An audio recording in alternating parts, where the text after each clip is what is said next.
Got it?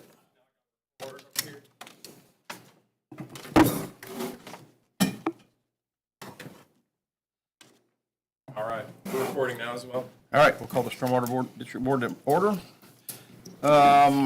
Thank you all for coming this evening. We had a couple orders of business before we get to the Devon Woods, and then we'll get right to it. First thing is approve meeting minutes from April 20th. So moved. Second. Motion second to approve the minutes. All in favor, say aye. Aye. Opposed? Those are approved. Let's make sure we get those signed. Any old business? Okay.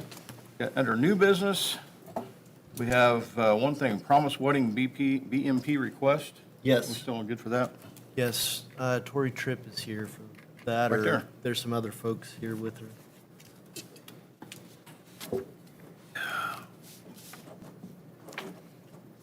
Tori Tripp, Tripp Engineering Consulting, 401 South Second Street, Converse, representing Promise Wedding Estates.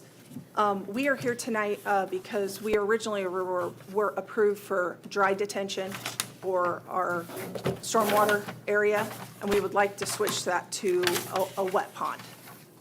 We had to make a few modifications for it to fit into the area, which we ran by Greg, and Greg has looked at.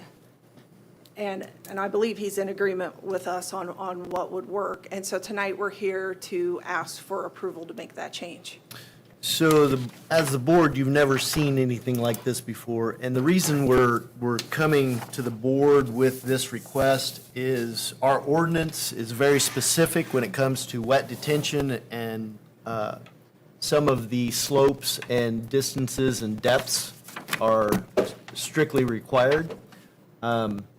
There is a portion in our ordinance that allows for deviation from the ordinance through an approval process. After I reviewed it, Tori's willing to stamp her engineering stamp on it. So I wanted to just verify with the board that we're all on board with her proposed design, get it approved so that they can move forward. Okay. And you're all good, you're good with the changes? Yes, I am good with the changes. And Tori, what was the address on that again? I honestly don't remember what the, It's out west. Or east. In regards to the solar project, where's this located in regards to that? Is it, South of the solar, Yeah. straight south. because some of the remonstrance we had about this was maybe due to the solar. And there was concerns because Of traffic was one of the bigger concerns, was the road is very narrow through this section, and there was an agreement put together between this venue and County Highway enlarging that road from the intersection up to their drive. I just remember the discussion, but I don't. Yep. Some of it was with the drainage also, but you approved that with the pond, that takes care of it. Correct, yeah, the basin, they basically, their detention requirement, they can meet with a dry detention basin, but they would like a wet pond for the aesthetics of the area. Okay. So that's why they came back to make it a wet pond. The challenging part was, it's just a small area to where it's hard to meet the minimum slopes. Okay. Is this where the wet pond will be? This right here. This was the dry detention basin, and now it's wet. Just the bottom area will be wet. And I think you'll have, what, 6 foot of water in it? 7? I think we're closer to 8, Eight. if I remember correctly, is what we were shooting for. Right. But the surface area for the actual wet part is just under 7,000 square feet. So it's not too terribly huge. And then on the slopes, if you look at the way the pond was designed, it was kind of designed as an odd shape for the aesthetics. So the slopes are on the shorter sides. So we have a couple areas where the pond is elongated, and so those slopes actually are less than what the ordinance requires just because of the drop. And we did shallow up the safety ledge a little bit more, because it's 5 foot, and I think We you're went with going. 6. We went with 6 foot on the safety ledge. That's width-wise, I'm Right. talking depth. Depth, we are 18 inches. Yeah, It a foot and a starts- half is what I think you Yeah. are, and normally it's sloped where it can be walked out. So in other words, the safety ledge gets deeper as you go in further, but you should be able to walk out of it. Okay. You know, my concern has always been with this venue, especially having alcohol on these narrow roads. And then, you know, we widen the road. But now we're gonna put a wet pond right there. And it looks to me like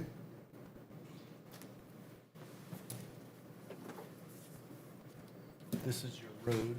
yeah, right here. Here's the road, here's the pond. That's still a concern of mine. So, especially out here on the county roads, we're having a venue with alcohol, but now we're adding a wet pond. Between the road and this property, you have to go uphill to get to it. So it's not flat. That's a concern. How much of an uphill slope is it? Yeah, I was going to say a bunch, maybe 10 feet. And it's wooded, there's trees along the road here.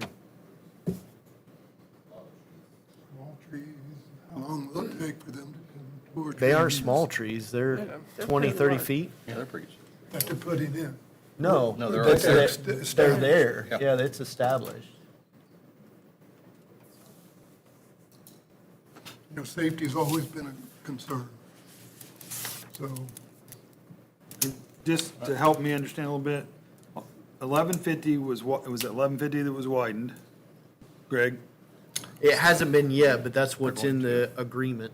And for, how many, half a mile, what, Maybe a quarter quarter of a Yeah. mile? from the intersection back to their driveway, I believe is what's supposed to be widened.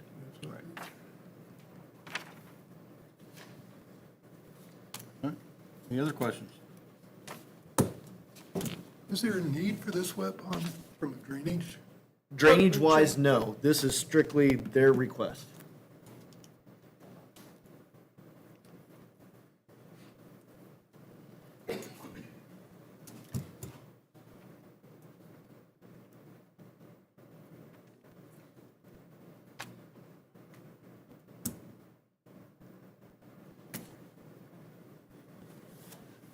Like you said, I believe as you're coming in, there's trees that are between the road and the pond. So you're gonna have to take off a couple of pretty large trees, which you're gonna do, to get into that pond with your car And go uphill. and go uphill, yeah.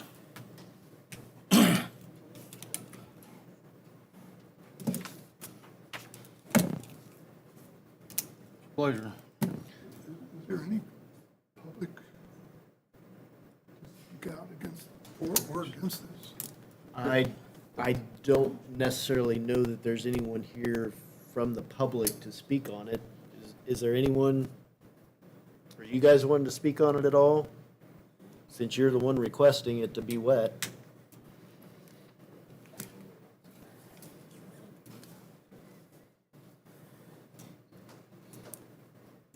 Hi, good evening. Could you state your name and address, please? Jennifer Katibi, 8614 West, 200 South, Rushville. Is that mic on? Yeah, the mic is on. It's on. Yeah, it's on. I turned it on.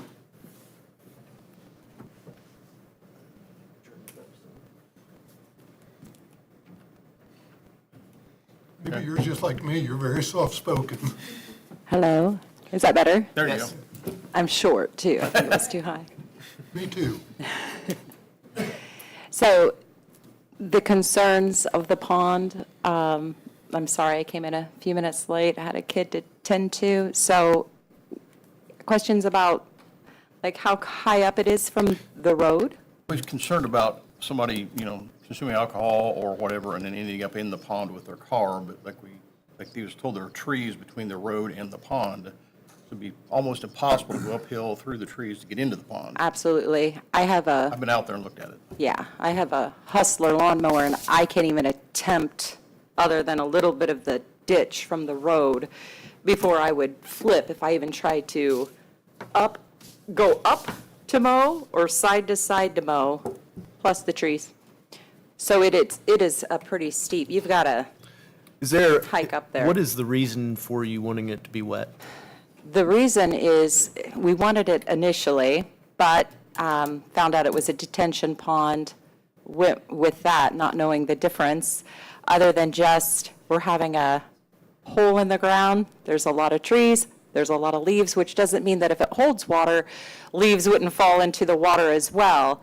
But I think we're going to have a mess on our hands and pretty much an eyesore, and if a hole's being dug, could it be pretty? And I don't have to mow it. Maybe, if the grass lives, if it doesn't fill with water and look gross. Well, no fault of your own, the timing of this is not good for us right now. We just had a death at a retention pond less than a month ago in this community. And we're actually looking at what we can do as a county to remedy some of that. No, you can't remedy everything, and I get it, and I'm not saying that you're gonna have any kids out there in that pond, but we are sensitive to that right now. So,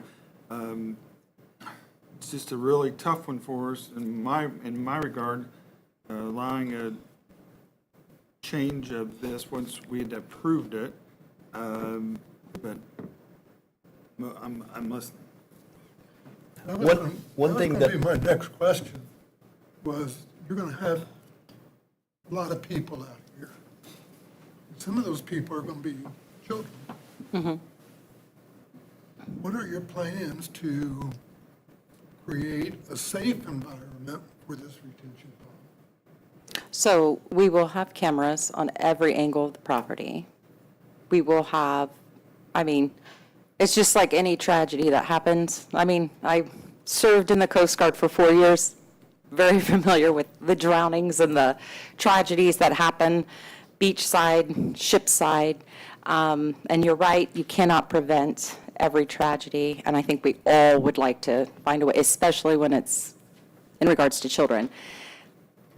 So, I mean, it's hard to say. We lived in a house in Rocheville in a neighborhood where our backyard backed right into the pond, and I had a toddler, and I didn't have a fence, and so, I mean, I had to watch her all the time.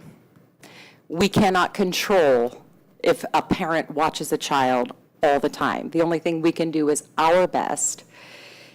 Life preservers, you know, just any common sense thing. We also, you know, have a pool at home, and the same regard, we have to make sure neighbors and everything else aren't getting in the pool. Certainly, if the county passes an ordinance that requires either retroactively or ponds, retention ponds of any kind that require fencing, then we want to follow the rules and be as safe as we can. So I agree with that. I know that, I mean, the wildcat runs right there as well. I was gonna say, can we put fencing around the wildcat? You know, My mom would have how far wished do you so. go with stuff? Yeah, my mom pulled us out of there many times as kids. We were safe. It was ankle deep, but you never know. And so, luckily, I mean, the creek is not very accessible, and you would have to you'd have to know it was there. It's so wooded and dense. So, but still, you know, you're just thinking of every angle, and honestly, so are we. And it's not about everything, every contingency, hoping that you can do your best to prevent that. We are certainly not against putting some reasonable safety measures in, because the last thing we would want is someone to get hurt as well. I think that the way this would be located at and the angle, you're going to have to climb uphill. You cannot see from when you're driving up the road there. You have to get to a certain elevation that's kind of right in front of the drive into the venue to even realize there's a parking lot there, just because of how the elevation is when you're kind of coming uphill. So you would have to purposely know there's a pond there and try to walk up there. You got to walk up an incline and be in that area. On the venue side, if you're in the parking lot, you would be able to access the pond easier, but it's not near where festivities would be going on, if that makes sense. It's kind of cradling a corner of the parking lot.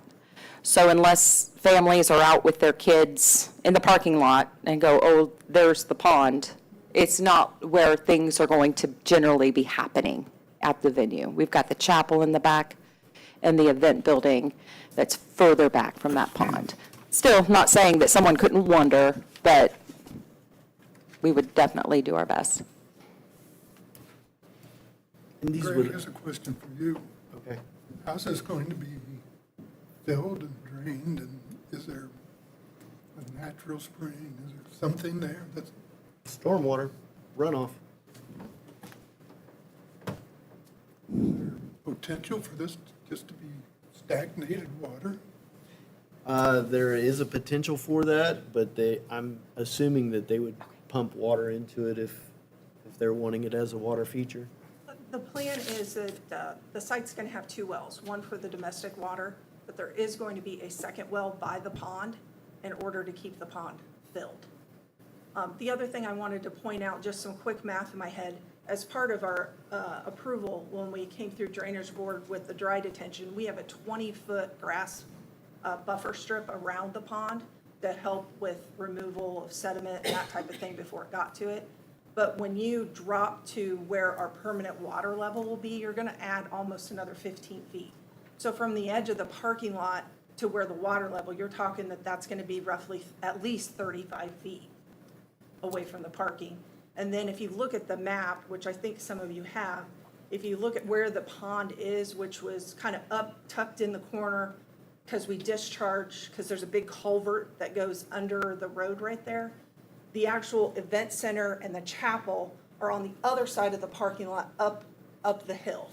So really, you're really only going to have people in the parking lot when they're coming and going, because everything else is going to be up on the north side of the property.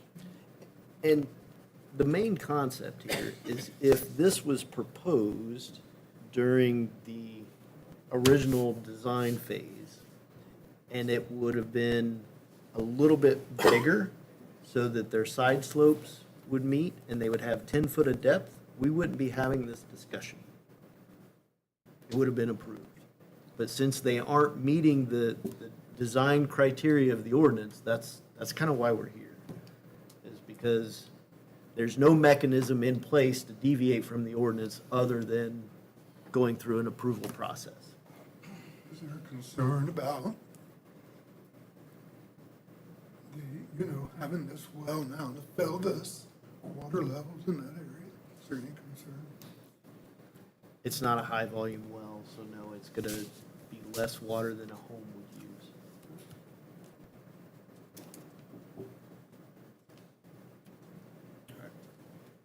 That answers my question. Okay. More questions? I would move to approve. Approve it. I will second it with stipulations. I'm going to tell you, since you're the owner. You have to ensure every safety feature. And I think Commissioner McKenzie's right. Timing is not good because of recent incidents in our community. We are painfully aware of those incidents, as the community is. So you have to take probably even more precautions as far as safety out there. To me, this is just me, and I'm no expert, I'm no insurance expert by any means, but this can become an attractive nuisance. In other words, even when you're not having a venue, kids will see this. Kids can venture in, but you have to take every possible precaution. So I will second this. But you have to be aware that this can become an attractive nuisance. And kids are kids. So I will second it, but on those specifics. Okay, I have a motion and a second. All in favor, say aye. Aye. Opposed? Opposed? Motion carries. Approved. All right, moving on to the Howard County Stormwater Management Capital Project Fund and Devon Woods. Presenting, here they come. Good evening, Lana Bergzazi. I'm the owner of BCS Management. I'm going to let Chris do most of the talking here, but I just wanted to say for the sake of the audience that my company was hired by the county commissioners in 2023 to do an analysis of the Taylor Regional Sewer District, which at that time was in very, very bad condition in every way, managerially, financially. It was destitute and it was falling apart. We were actually hired to do an analysis of what the Taylor Regional Sewer District needed, and then we were supposed to come up with a 5- and 10-year plan for other areas in the county and needs where there was failing sewers and failing septics. When we started diving into the Taylor Regional Sewer District, we discovered that, well, it was way more of a mess than even Mr. Lake and Mr. Dodd had described to me when I first met with them about it. And so we kind of dropped the idea of other areas temporarily and just focused on fixing the Taylor Sewer District, which at this point, 3 years later, it's not floating in cash, but it is self-sustaining and it is appearing to be viable. A lot of that had to do with the amazingly gracious donations of the Stormwater District in the county to fund much-needed equipment repairs that hadn't been done in over 20 years. So without that, there's only so many things we can do without raising rates incredibly. We raised rates 4.9%, and the rest of it came from the county and from making cuts in some operational items and then doing some long-term capital planning. Point being that why we're here tonight is that Mr. Dodd and Mr. Bray asked me back in December if my team could take a look at the Devon Woods facility because, well, it was our understanding, I'll let Chris talk about, Mr. Kellner here on my team talk about the details, but it's our understanding that people had not been paying bills for quite some time. There's no one really running the plant, no one really managing the plant. The power had been turned off or was in threat of being turned off because of unpaid Duke Energy bills. It's my understanding that those have been paid to that point, to this point. So here we are, BCS Management. We're now the contract managers and administrators of the Taylor Regional Sewer District. In addition to that, we are now back to looking at opportunities to help other areas in the county that need help. And we're looking at Devon Woods.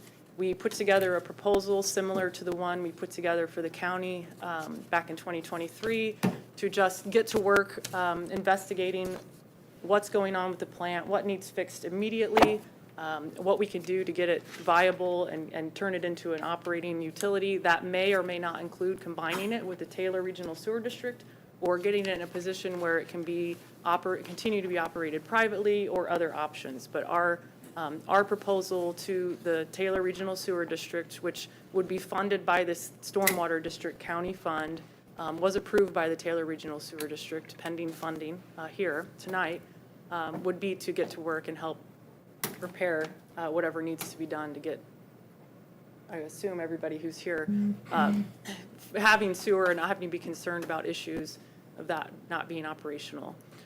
With that, I am the owner of the company, and I have people who are more intelligent than me who work for me.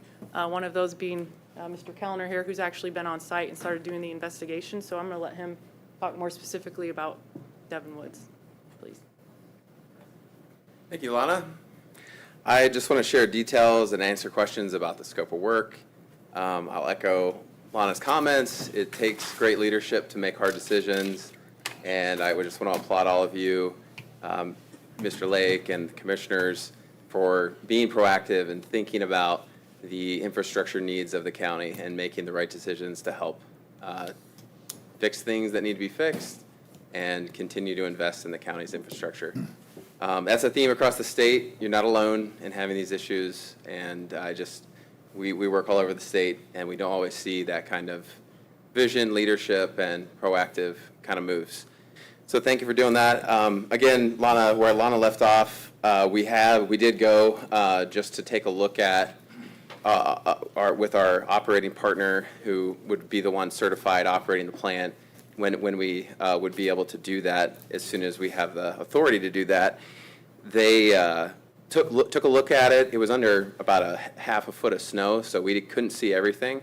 But clearly a lot of issues, and apropos to what was just talked about, there's a clarifier pond that's probably deeper than 6 foot, and there's a perimeter fence that's down around it. So anybody can get in there, anybody can be in that pond. I don't know why you'd want to go in that pond, but somebody could end up in there, and that is definitely a safety hazard that should be quickly remediated, and that would be something as a part of this scope of work we would want to do immediately. Just make sure the Duke Energy bills are paid, make sure safety and security is restored to the wastewater treatment plant site, and then continue on with the assessment of the condition of the assets, the condition of the collection system, the wastewater treatment plant, look at who is or is not connected to the system, who should be, and then go from there, looking at alternatives of how to propose solutions to you to consider, the county, Taylor Regional Sewer District.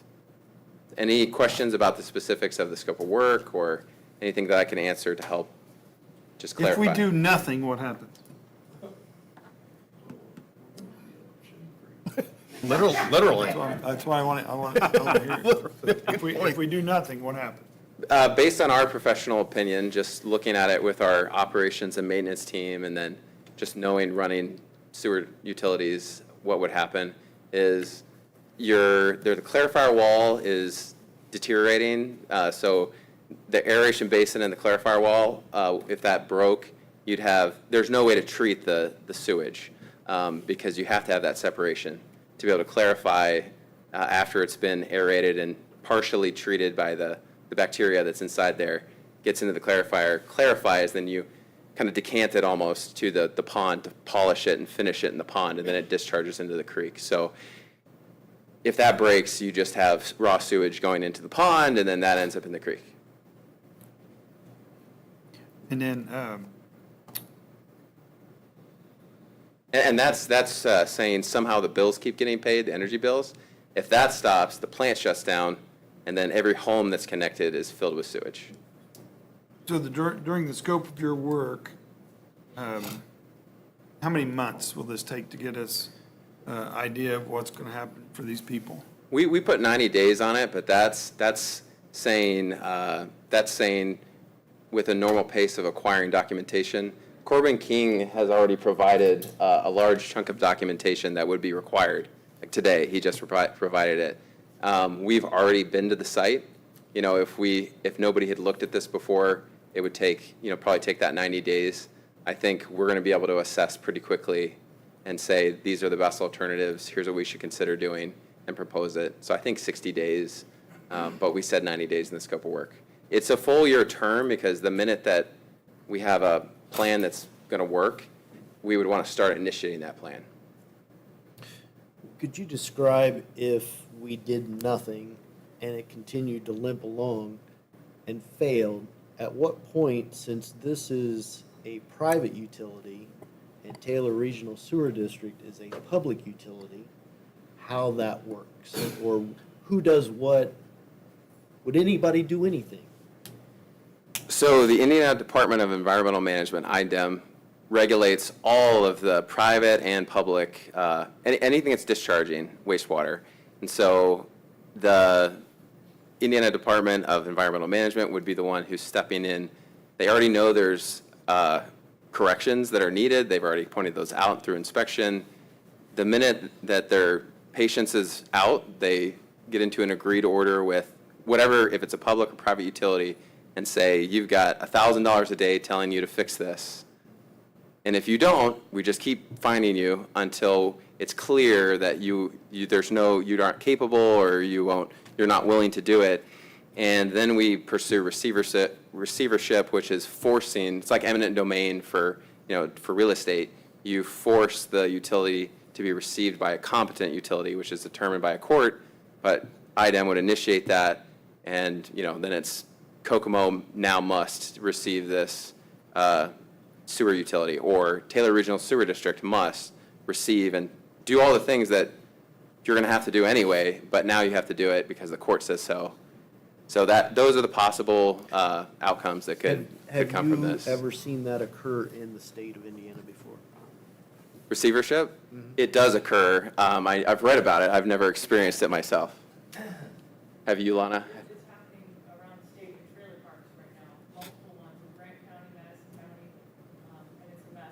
And it's a legal cost is a big part of that. And does that get passed off to the homeowners or the folks that are connected to the system? The trailer parks are different because It's one entity. yes. So, yeah, what typically will end up happening is whether it's a private utility or a public utility, whoever the ratepayers are, pay the cost of the utility. I mean, that's the way it's supposed to work. In fact, that's why the IRC exists. It's trying to protect other ratepayers from paying for other ratepayers' problems. So like, if a large utility especially wants to acquire a smaller utility or do some work in a different area, they know that that specific work doesn't benefit every ratepayer that's paying a rate. And so they litigate all of that to make sure. Their concern is we don't want somebody, in the case of like a Duke, 2 states away paying for somebody else's problem 2 states away. So the regulators are very concerned about that idea of the people who are responsible and who would benefit from the work that's being done should be the ones paying for it. That's the way that the regulators view it. So not only litigation costs go up, but time, I assume the time frame to get things corrected goes down.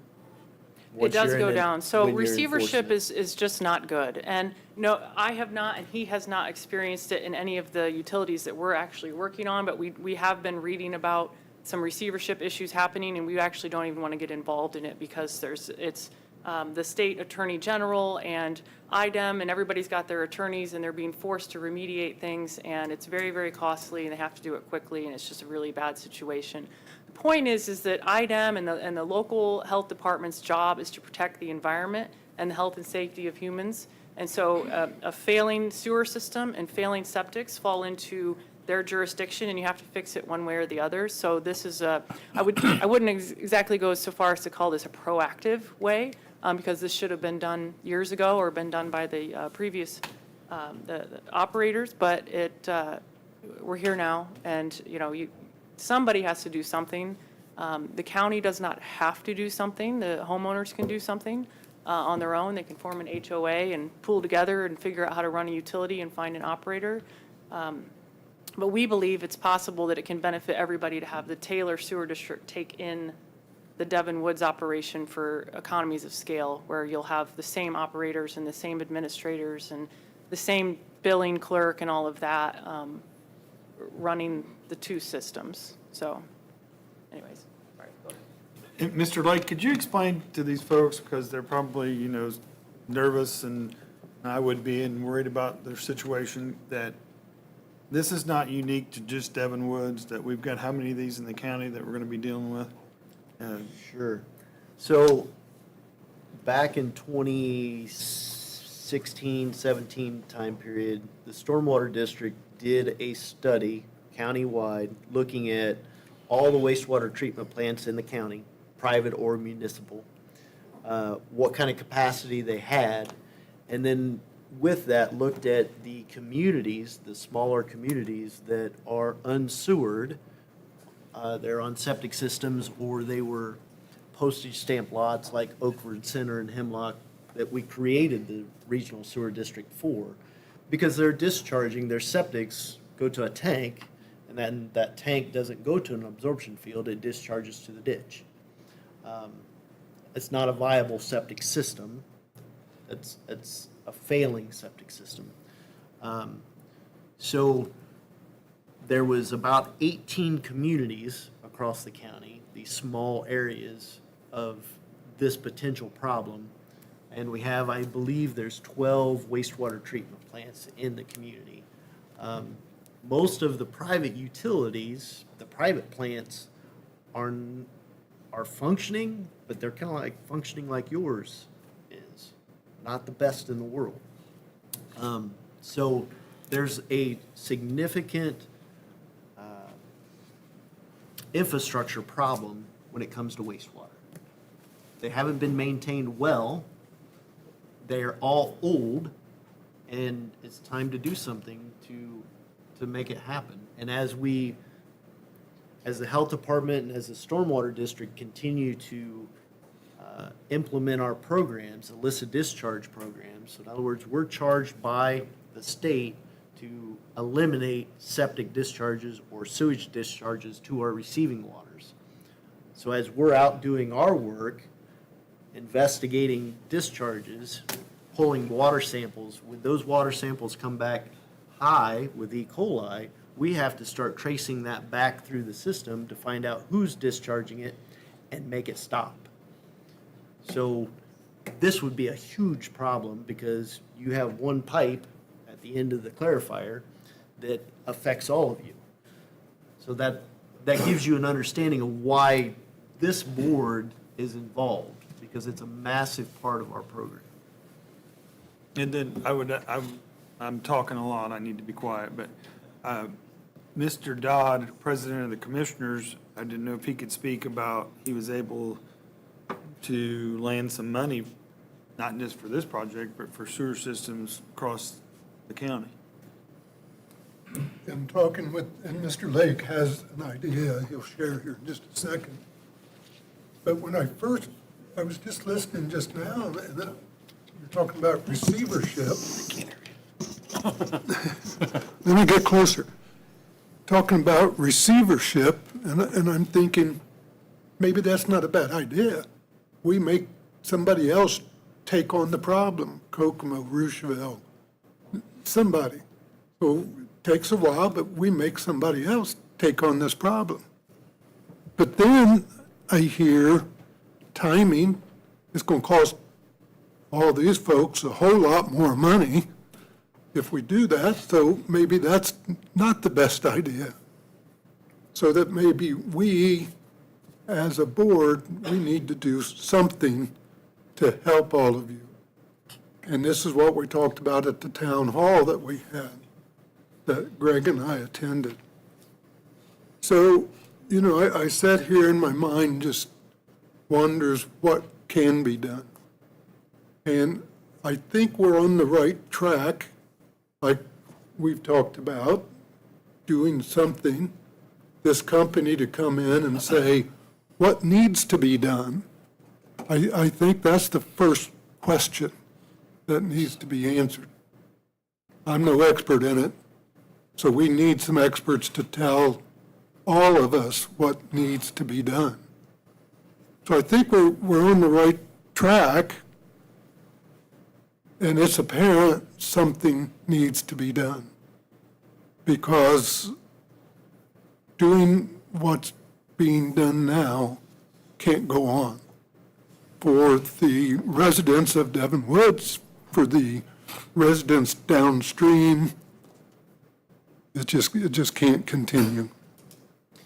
So we've got to bring on these experts to tell us, to tell you, to tell us what needs to happen. And I'm sure all of you have 1,000 questions. These are your homes. This is where you live. So, but there's an age-old question here, and I think that's what Commissioner Lipinski was referring to. Money. How do we do this? How do we pay for this? So, is this a good time? Yeah, I can go through what we've tried to create here with this fund. Is that okay if we do So, that? so a little bit of out-of-the-box thinking is knowing that the Stormwater District is charged with those illicit discharge requirements, tracing back, that kind of stuff. We felt that it would be money well spent to try and create a fund that would be able to front-load these problem areas. So in other words, there's no monies available for studying these problem areas, areas with sewer issues. You guys are a great starting point because you already have a wastewater treatment plant. You're connected to it. So you're on it. So what that does is that allows us to be halfway done. We don't necessarily have to find every home that's discharging. The plant itself is the collection system. So we created a logical process, and the county agreed, the commissioners and the council agreed that this type of money being spent to eliminate illicit discharges would be a good avenue to start with these communities. You guys just happen to be the first one. So the concept of this fund basically is we front load the money into the fund. So Stormwater put a couple $100,000 into this fund. It's a revolving loan fund concept. So you guys being the first ones, we're going to pay for a contract to figure out what's wrong with your system and what's the best way to move forward, what's the most cost-effective way, and whether that's make the plant operational, upgrade the plant, or whether that's piping the material to another wastewater plant, whichever ends up being cheaper and more cost-effective and everybody's happy with. But those dollars to come up with those solutions aren't available anywhere. So you can't get grants for it, you can't do any of that. But when it comes to construction time, once you have a plan in place and you go after construction dollars, then that money that was spent up front to do the design work and the investigation work, it can be recaptured in those construction dollars.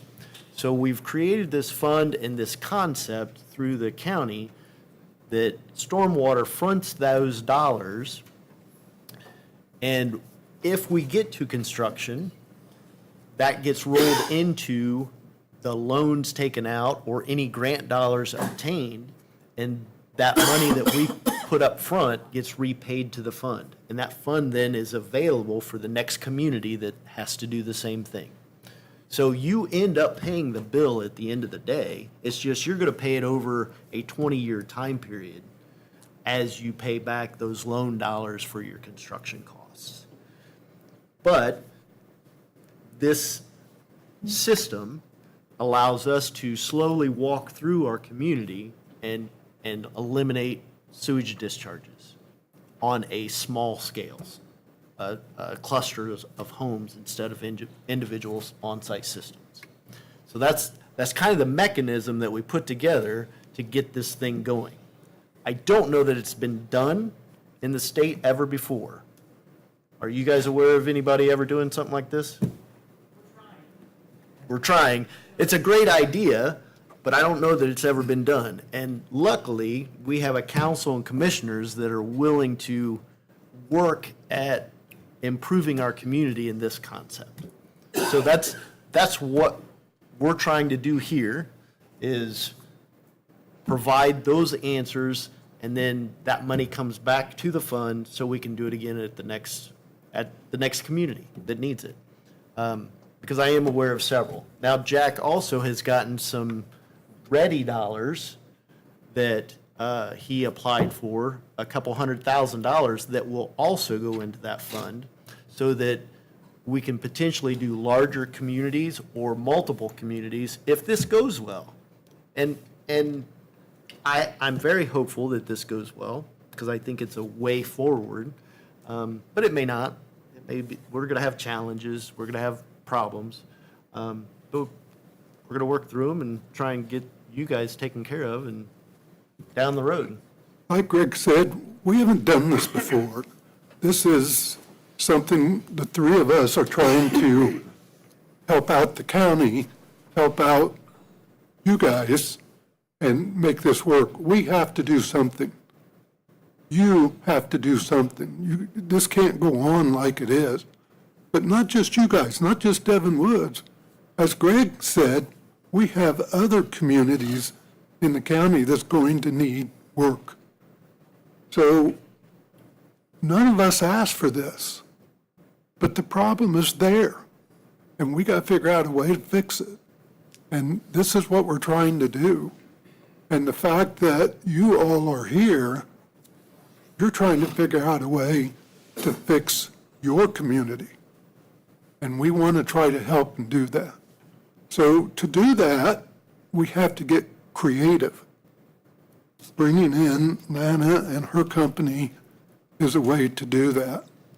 Each of you want to fix your homes and you want to be able to flush your toilet and make it work, as we all do.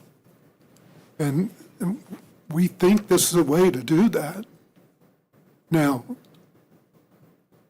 at the town hall, I learned that many of you, not all of you, many of you have not been paying sewer bills. Folks, I have to pay a sewer bill. I live in the city, and it keeps going up because that's the way it is. And, you know, I'm sorry, but sewer bills are, it's going to happen. And, you know, got to keep the lights on out there at that sewer plant. So electric bills and sewer bills, and that's the way it is. Sorry, but we got to do it. I understand many of you have come together and paid the electric bill. Kudos to you guys. Thank you. So we got to do that. So that's the harsh reality. We're willing to do what we can. And I think we've started that ball rolling. We're going to get this study going soon. I'm pushing. I'm pushing as hard as I can. Definitely. Yeah.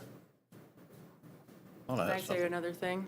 I know you guys want to open the floor up to questions, but I just wanted to say, maybe as part of setting the foundation for that, is that our task here, we don't have all the answers right now. Our task here is to just dive in and see what you guys have, and I think the first thing we would do is put a fence around the plant because of that safety issue. But our task would be to look at all of your financial records, look at who's connected and who's not, look at what needs to be done and how much that's going to cost, and just come up with a plan for you guys. So this is not us coming here saying we have the solution.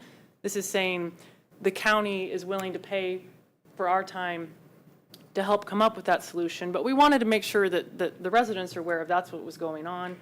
We've been doing this. I started my company 14 years ago, and I will say that the Taylor Sewer District was recovered for a fifth of the cost that an engineering firm quoted for it. So I'm really confident that if there is a way, we can find it for as cost effectively as possible. But we got to get started unless you guys have a plan to do it yourselves. That's kind of what we want to hear. So if you already have a plan, we won't get in your way. But we're ready to get started when you guys say it's time to go.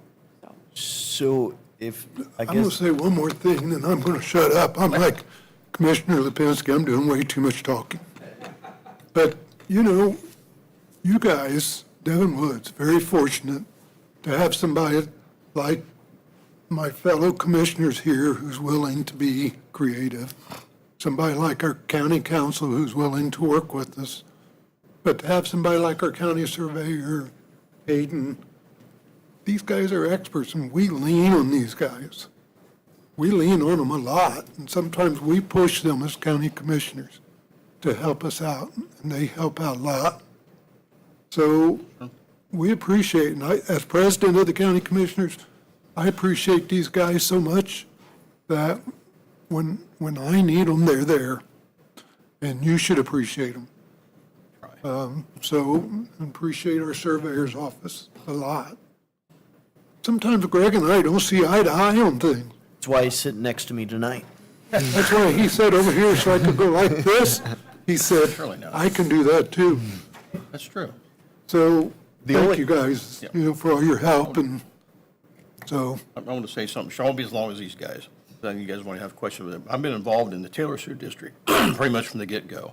I was voluntold by Greg to be on that board because we put some money into it like we're doing with this one, and he said, you need to go over there and keep an eye on what's going on. And we had Lana picked her up, and Asbury that runs it. I don't know if that was as bad a shape as this one is when we got a hold of it. But you guys, it was bad. Taylor Sewer District was bad. Had multiple sites. Actually, neither of those guys were here. That was 3 years ago. It was very bad. So it probably as bad as yours. But we also had bad lift stations too, so Yeah, that lift was why station, that yeah. one cost more. Theirs is a pressurized system say. too, which yours is a gravity with lift stations, they have pipes that run and have pressure to them all the time to shoot it to the plants. But, you know, we got involved with this thing, and the first time I went and looked at that plant, I thought, oh my gosh, you gotta be kidding me. And yours may be as bad, but in 3 years, it's viable, it's running great. IDM's off our rear ends. I'm not going to say I don't have as many concerns about all the surprises we're going to find. Right. But I won't say that. But there's not the grinder pump stations, which were all Yes. failing in Taylor. Exactly. No grinder pumps. And there's not the lift stations that were running, limping along with missing Right. pumps for years, and full of grease from users just sending illegal discharge for years. Right. So at least those aren't concerns. We will have our own new basket of concerns that we'll find, I'm sure, but at least we won't have those ones. And those are costly ones because they involve pumps, and those are expensive, so. So I guess we'll open it up for, What I would ask is, when you come up with a question, please state your name and address, and address your question to the board, and the board will direct it to whomever needs to answer it. Or we won't answer it, we'll say, that's a good question, we'll write it down and Back with try and come up with an answer. So, yes. whoever wants to jump up and ask your questions.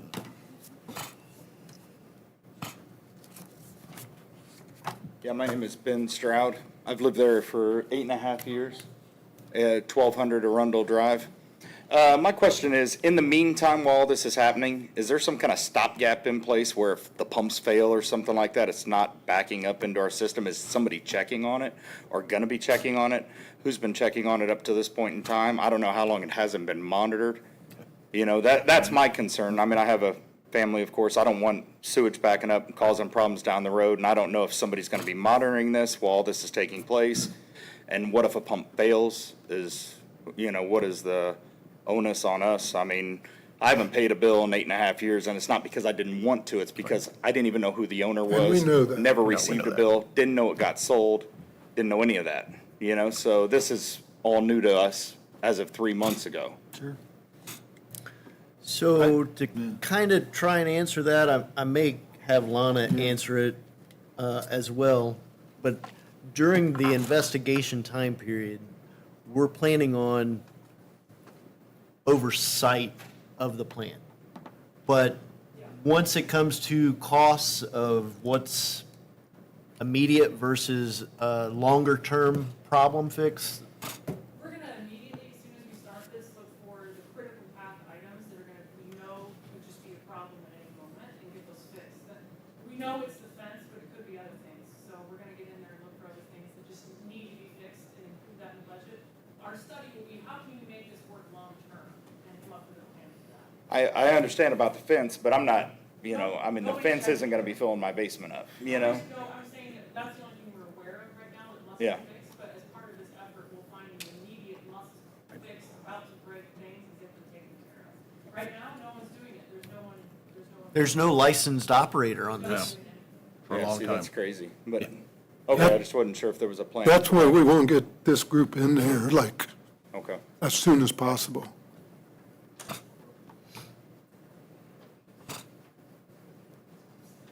In the meantime, we're going to have Corbin King do the licensed operation. Yeah, Corbin, Right place, right time. nice guy, right? Leroy Peck, 1308 Arundel, been living there about 30 years. I got a few questions. So it sounds like Taylor has expressed interest. You said you'd done a assessment back during the winter when snow was on. Will you go back and do a new assessment since seasons change? There's been storm damage, I'm sure. Yes, sir. Okay. It was just a quick look to assess how bad you think it is. This will include a lot more. Okay.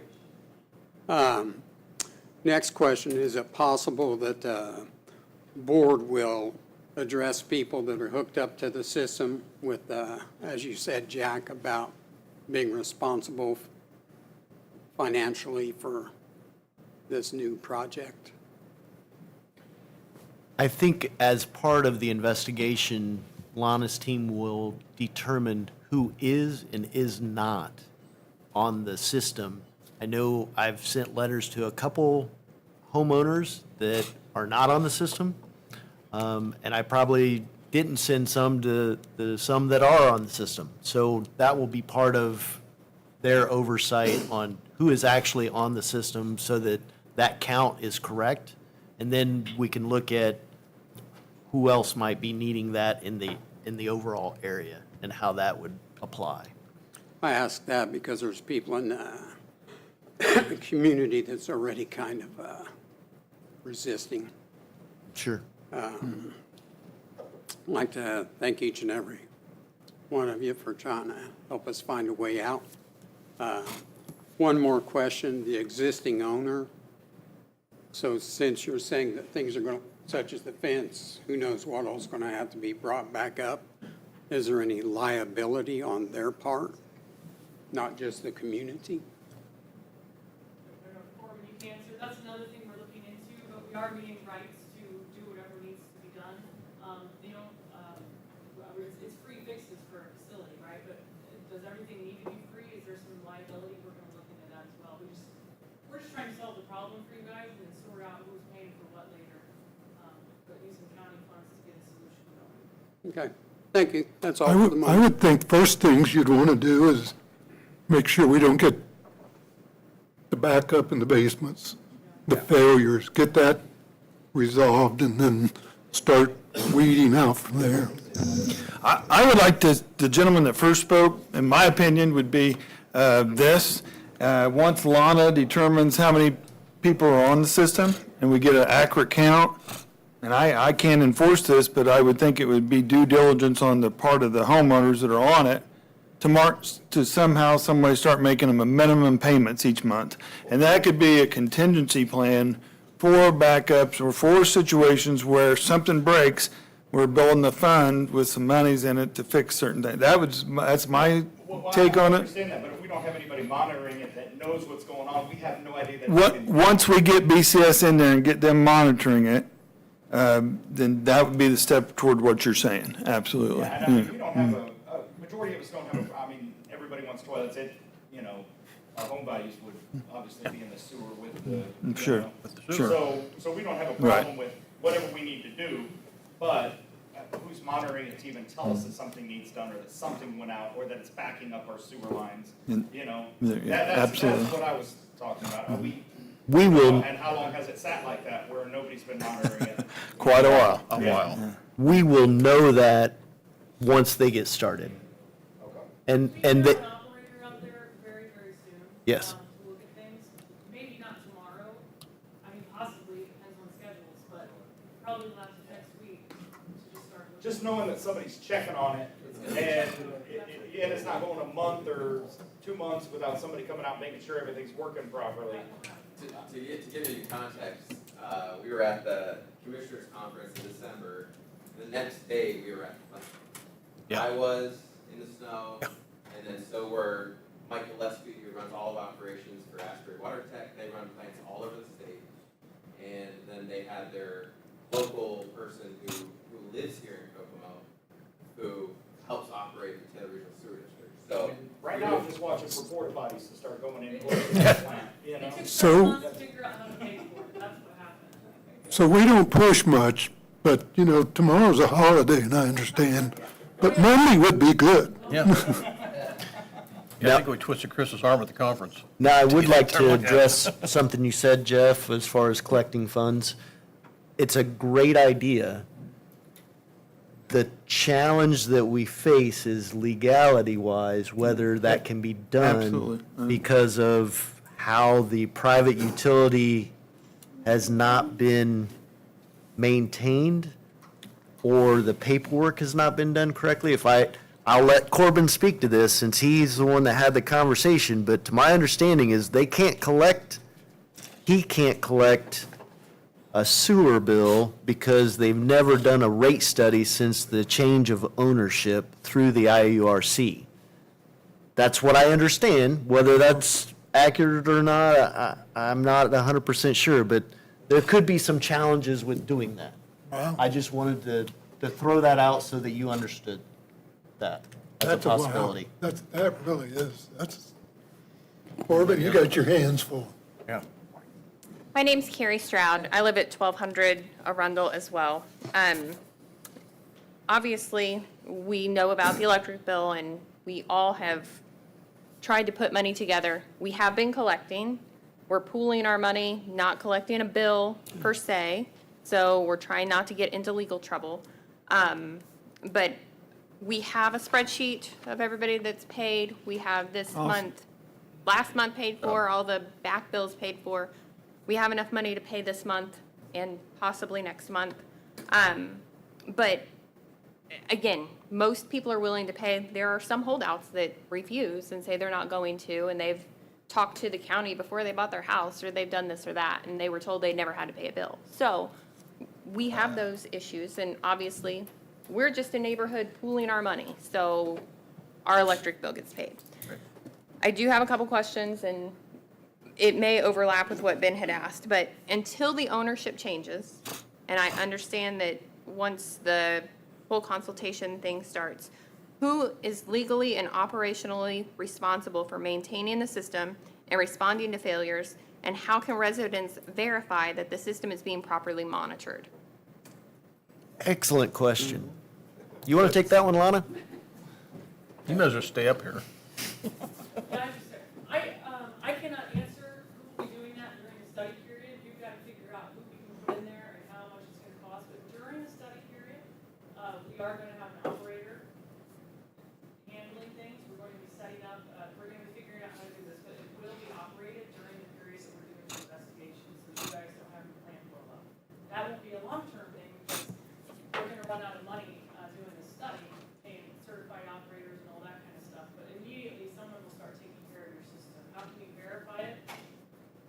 Well, we come up with a phone number, and this is like starting from scratch, but it's like a emergency recovery. We're just gonna send an operator out there because that's what we need to do, and they're gonna start taking care of what needs to be taken care of. Until we come up with a long-term plan, which is part of the study. Like, what are we gonna do long-term that's gonna make sense, and what are your bills going to be ongoing, and we'll pay for that ongoing operator and your electric bill and everything else that it takes to run a utility, because they're not free.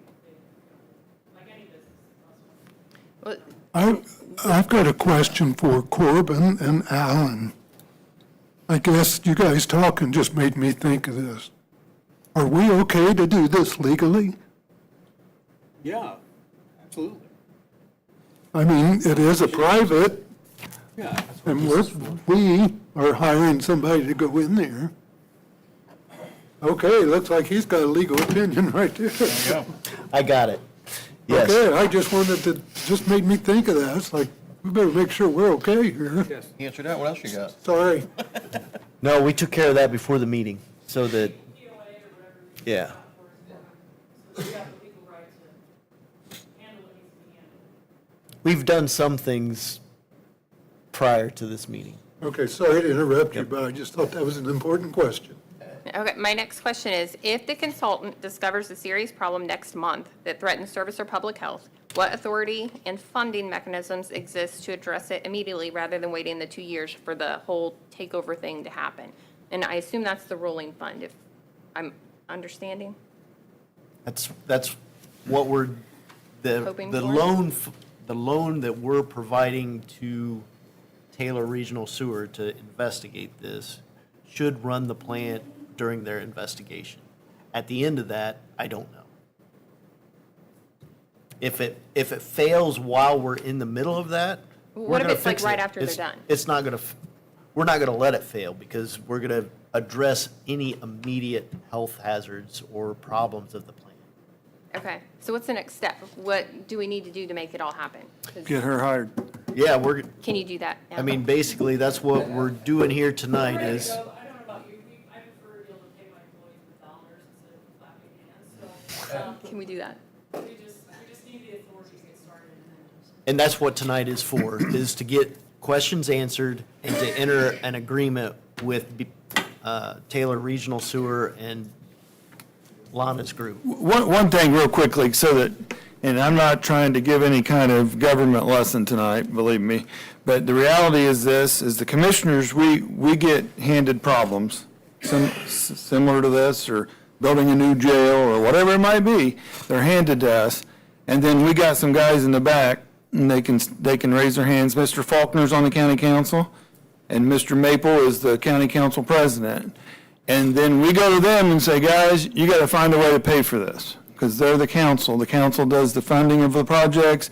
We pretty much, we work together, I think, fairly well, really well, actually, on most of the projects. But to answer your question, I don't think the county council is going to let 60, 70, 100 homes fail. They're going to be proactive and try to fix the problem and not let you guys hang out there, because you are citizens of this county, you pay your taxes, you do all those things. You're in a bad situation, and they're going to try to find a way to help you out. We're going to be pushing them in that regard, and I just know how they are. They're the kind of people that are going to find a solution. So that's the kind of checks and balances, the way county government works. We get handed the problem, we try to solve it, but we have to have the funding from them folks. Okay?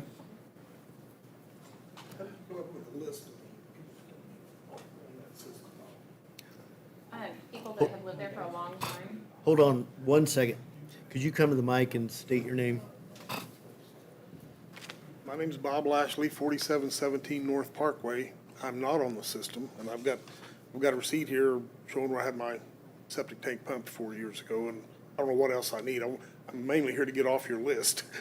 But I do want to say that I think that the safety issue should be addressed right away. I think that's, and then also make sure they don't start getting sewer in the things. And I think having that sewer in Devon Woods is an asset. I don't personally need it, but I think it's an asset to the area. So my question to you is, how do I get off your list? So I will take your document and make sure Lana's group gets it. The first part of your question, though, that I want to make sure we try and figure out is, we came up with a list of who we think's on the system, and that list came from Corbin and the Homeowners Association group. It was a combination of everybody that's put their head together on this project and said, well, I believe these homes are on it, and I believe these homes aren't. So it could be right or wrong. And I think we're missing some. We've just hit you. I probably so. have, I got to thinking about driving over here, I thought I probably have a sales disclosure when I bought my house that says that it has a septic tank and it's in good working order, or septic system and it's good working. Possibly, but I do know that many sewer systems that have went in, or septics that have failed, you still may have a tank that they left in place, and you gravity feed to the system afterwards. It's a possibility. Not that yours is, but I've seen it. I'm sure you have. I'm sure it happens. So I think you're still going to be part of that investigation. of Well, Lana's that's team. fine. I guess Just get him off the list. Yeah. Yeah. If you find out that something's amiss, let me know. Yeah. We'll figure it out. But Or in Bob's case, put him on the list. So yes, I'll just take your document from you and we'll go from there. thank you and good luck, Tanner. Come on up. Thank you.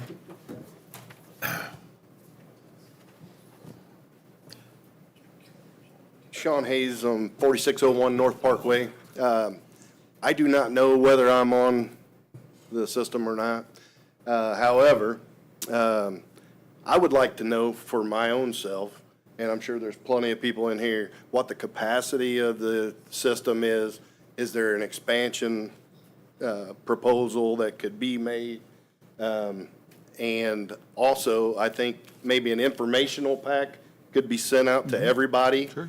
Not just the homes that are on it, but the homes that are not on it, because I'm sure there are people that are interested in expanding into the system. Chris, you want to answer that?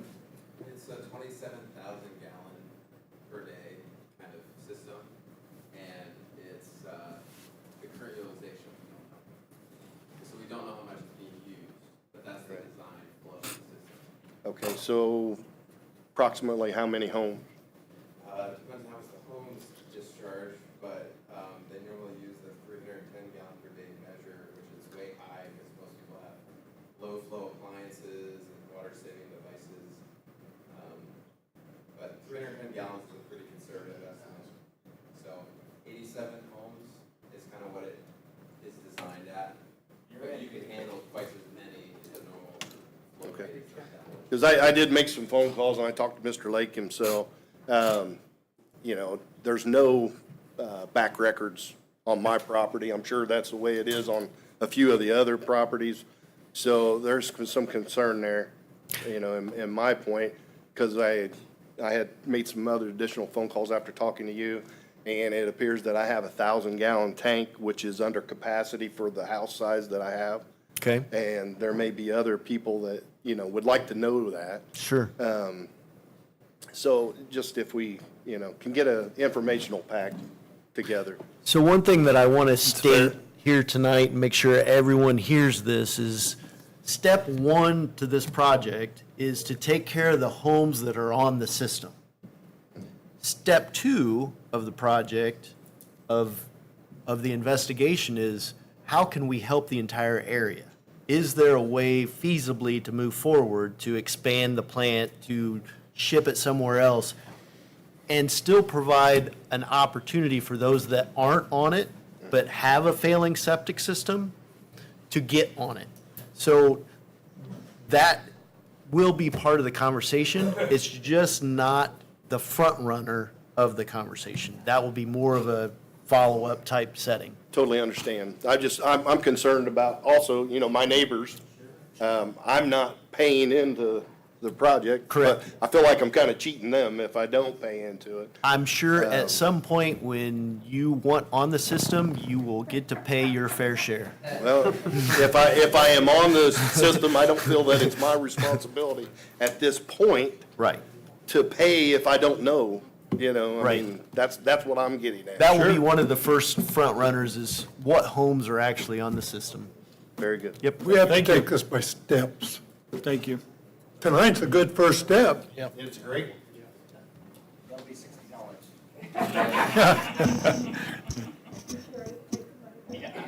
Mr. King, are you going to come up and speak? Because whether you guys know it or not, somebody said that he could run the plant. Mr. Dodd said he could get his license. You need to tell him, Corbin, that we've actually ran a plant before, and we actually kind of did something similar to this, so we do have some experience in that. That is true. Well, I was going to be the last one just to thank you all.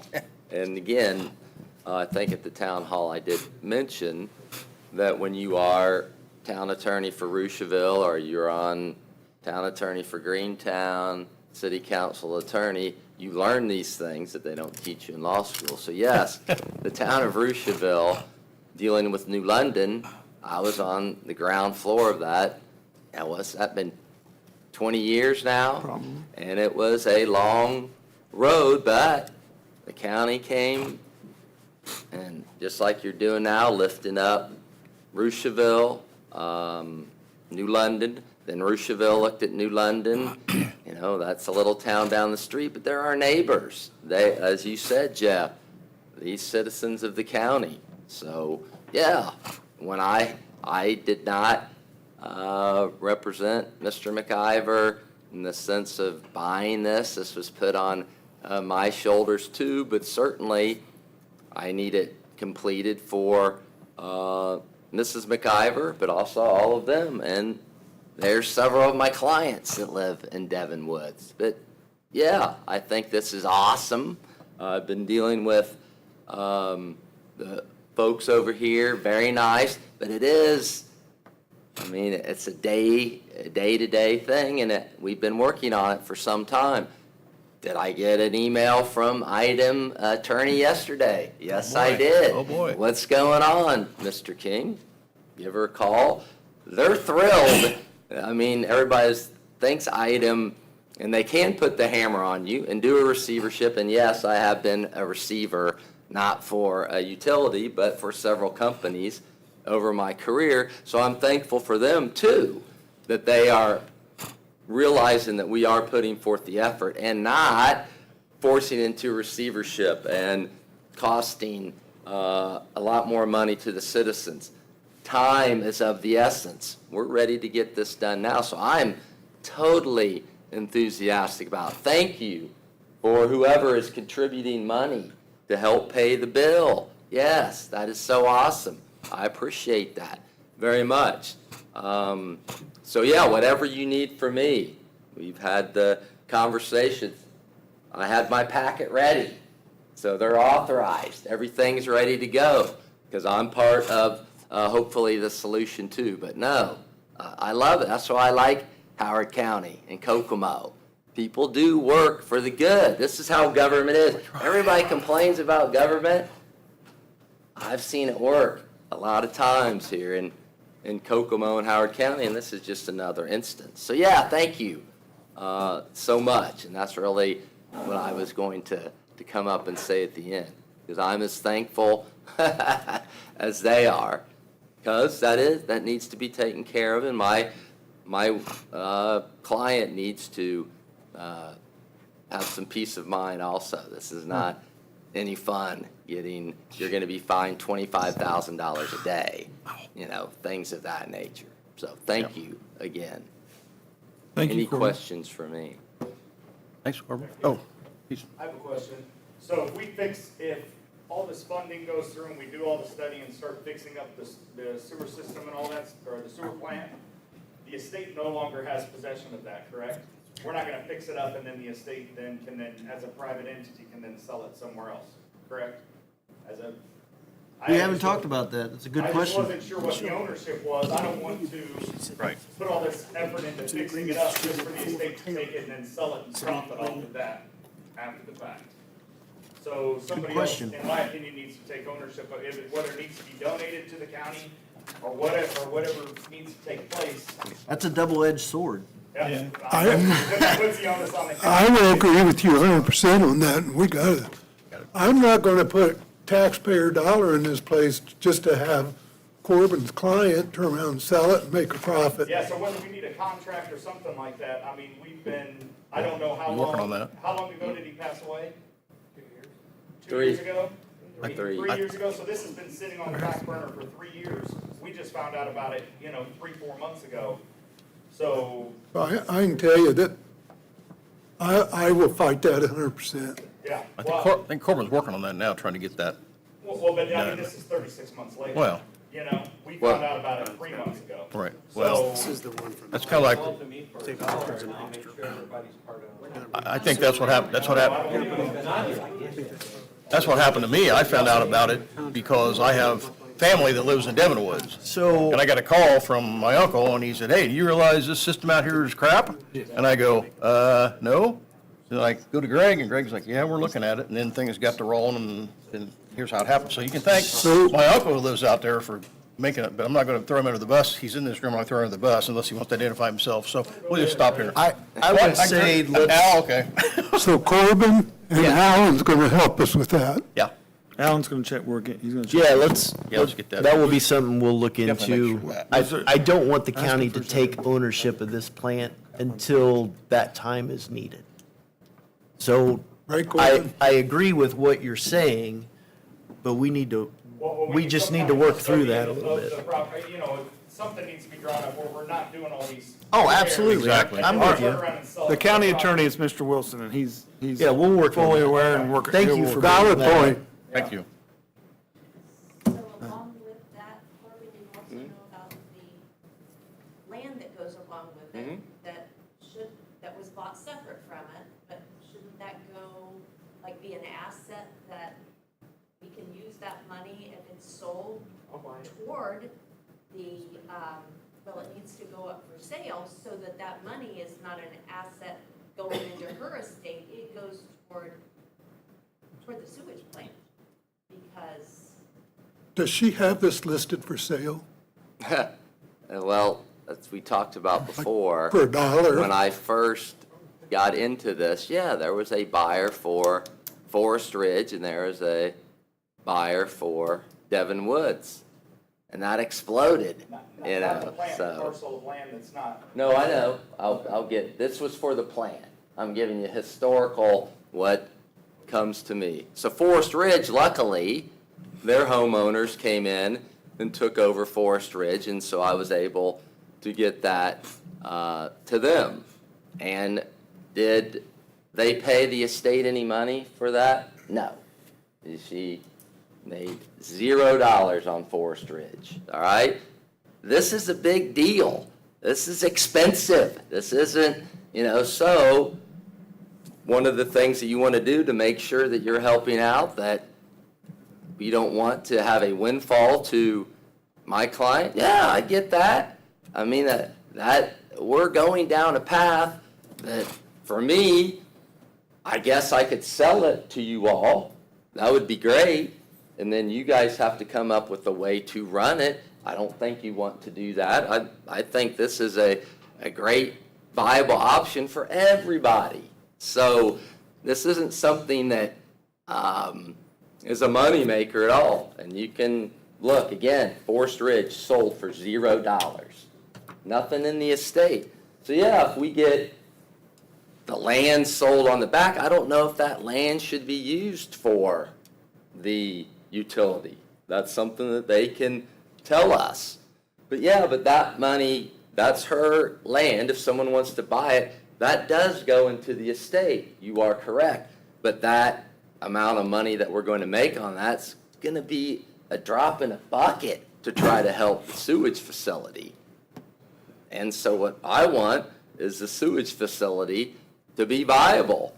I think, Yeah. I think his comment's valid as far as entering an agreement between us and your owner. Yeah. For a contractual, if it's sold, we get reimbursed, something along that lines. And I think that can be a simple agreement that Alan draws up pretty easily. So any funds or efforts that we have expended into the system, if it is sold or at transfer of ownership, if it doesn't come to Taylor Sewer and it goes somewhere else, we get reimbursed up front. I think we can easily do that. Yes, and again, you made the statement, I'm the attorney, I give advice. Now, if people want to listen to my advice or not, that's not on me. You know, I have people like, oh, maybe we should go rob this bank, Mr. King. Well, am I going to say, no, that's a bad idea, but if they go do it, that's not on me. Well, the same thing when it comes to the sewage. I'm going to deal with them as we have before and say, look, here is what reality looks like. This is not a moneymaker. We need to move forward for everyone, but if my client wants to be stubborn and say, Corbin, you're fired, or I'm not listening to you, and I want $100,000, then that, I cannot help that. But yes, I have to give my best advice. That's what I get paid for. Sometimes my best advice does not make my client happy. But I'm not doing them any favors by agreeing with everything that they said. But I am ecstatic where we are. I know it's hard to believe that an attorney really is ecstatic and trying to help the overall people here in Howard County. Well, I am, but I only have so much power. Yes, I do have a client. I have to go back with that. Alan and I will work through that, and I'm going to sit down with her and say, here's what we have. What are the pros? What are the cons? Here's my opinion as your attorney on what you should do.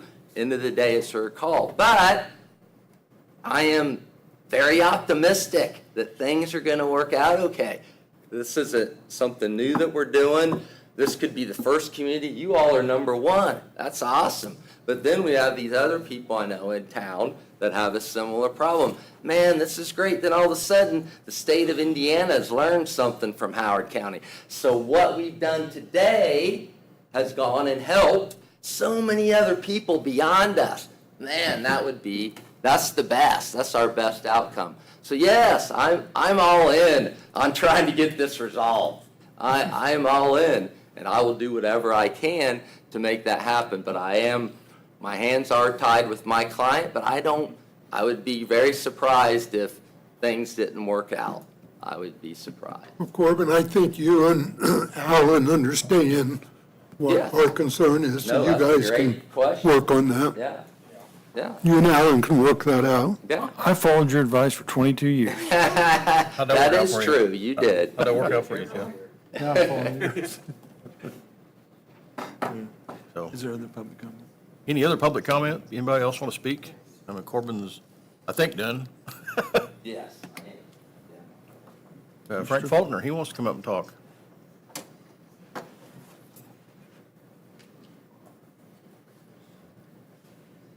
So my name's Frank Faulkner. I live at 3915 Deanna Drive. That's not in this subdivision, Devon Woods. It's Brookside subdivision.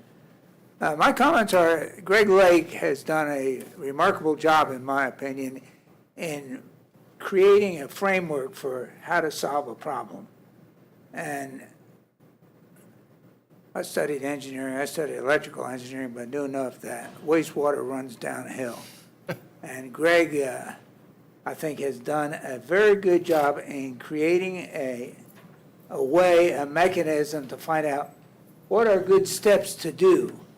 We may not follow all those steps, but before we know what it's going to cost and how much it's going to cost, we should have a plan. And the team over here, our professionals, are the team that's going to help put that plan together.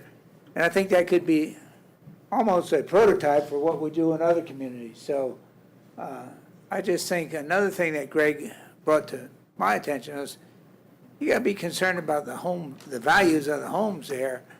And if you don't have functioning septic systems or sewer systems, your value of your home keeps going down. And that's not a situation that anybody that is a homeowner wants to deal with. So I think Greg also told me that there are some homes that might have been built after early 1970s that have functioning septic systems that could be off the sewer system, but I want to compliment Greg Lake for the work that he's done and his team's done in terms of putting some parameters around how do you solve this problem? What are the first steps to solving this problem? So I say congrats to you, Greg. Thank you. Well, Frank, we Thanks, can't Frank. do it without everybody that's working on this. So Exactly. commissioners, council, it's a government team effort. So absolutely. Thank you. Anybody else? Darrell Maple. Well, it looks like our council president is coming up. Darrell Maple. Darrell Maple, 3593 East, 400 South. I am not in the Devon Woods territory, but I just wanted to come up and kind of say ditto to what Frank said. Thank you guys for the creativity. To the people of Devon Woods, I feel your pain. I'm in the Taylor Township area. I just went through a forced connection to the Taylor Regional Sewer District last year to help fix that problem. Let me assure you that BCS and Asbury do a good job of maintaining that. I see them coming every couple days, working out there, checking things. They do a good job. So I want to let you know that I have full faith in them leading this opportunity for you guys. Us as a council, we want to support you guys in this effort. We know it's been said tonight, there's many areas that have issues, and we wanted to provide an avenue. And at the end of the day, if Devon Woods doesn't want this, we can go somewhere else and try it somewhere else. But we thought you guys were a good candidate to try this on. So I want to thank you, the Stormwater Board, for being here tonight, listening to all the concerns. And that's the other thing is I was adamant when we met back in March or whenever it was, that we have open discussion with people to let you all know what this was going to look like. It's painful. I know I'm paying a sewer bill now for the first time in my life. I don't like it, but I'm doing it, and it's for the better good of the 400-ish homes on the Taylor system out in where I live. So, yeah, thank you, guys. Thank you, Mr. Thanks, Maple. Earl. Thank you, Mr. Faulkner. Anybody else? Now's your chance. So I would talk to Lana or talk how we need to do this, but I would make a motion that we accept a master agreement like we did with Taylor Sewer District originally from BCS. We don't have that tonight. Yes, we do. We It's in your book. Is it? Mr. Wilson did not see it. We've got the master agreement. Oh, the master, what they're talking about in the work plan, I've got the statement of work. that master agreement is with Taylor Sewer. Right. The master services agreement is with the sewer district right now, so that would be who the contract would be for. They approved it, contingent upon the approval of funding to run it. And then on the work, the scope of work in our book is where the county will sign on as expectations. Okay, I got you. Then I would make that motion, and I don't know if, for the stormwater, I guess I would make the motion that Mr. Dodd could sign on behalf of the stormwater if needed. That would be Brad. No, I'm sorry, I was going to. Force of habit. Yes, force each. Mr. Bray, I changed my motion for Mr. Bray to sign on behalf of the Stormwater Board. I will second that. I have a motion and a second on the floor. All in favor, say aye. Aye. Opposed? It's passed.